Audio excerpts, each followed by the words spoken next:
मात्र ढकलू नका. आज शिवजयंतीनिमित्त इतकी वाचन आणलेले आहेत साखरकर एकूण तुटून पडल्यात वाचण्यासाठी काय मागण्यात वातावरण चांगलं.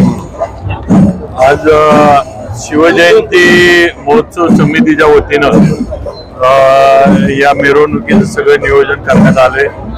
गेल्या वर्षी सुद्धा पारंपरिक मिरवणुकी होतीच, पण काहीतरी शिवजयंतीच्या निमित्तानं सातारकरांना वेगळे पण मिरवणुकीत दिसावं म्हणून आपण केरळचे वादक गेल्या वर्षी बोलवले होते आणि लोकांना ते फार आवडलं. काहीतरी वेगळी आपल्या देशाचंच संस्कृती आहे ती, थोडं वेगळं आहे. त्यामुळे यावर्षी सुद्धा आम्ही आवर्जून त्यांना परत निमंत्रित केलं.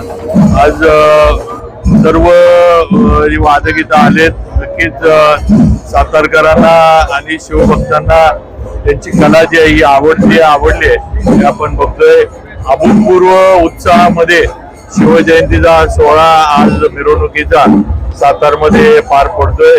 छत्रपती शिवाजी महाराज हे आज महाराष्ट्रातल्या आणि देशातल्या प्रत्येक हिंदू धर्मातल्या माणसाच्या मनामध्ये रक्तामध्ये आज भिनलेले आहेत. हे आपण अनुभव आपल्या डोळ्यानं राज्यात जिल्ह्यात आपल्या आणि साताऱ्यात आपण घेतोय. व छत्रपतींचा हा जो वारसा आहे आपल्याला हा कायम ठेवण्याचा प्रयत्न आपण करू.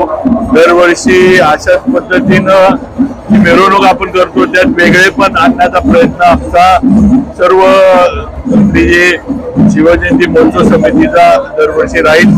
काहीतरी नवीन मिरवणुकीच्या माध्यमातून सातारमध्ये आणण्याचा प्रयत्न आम्ही नक्की करू.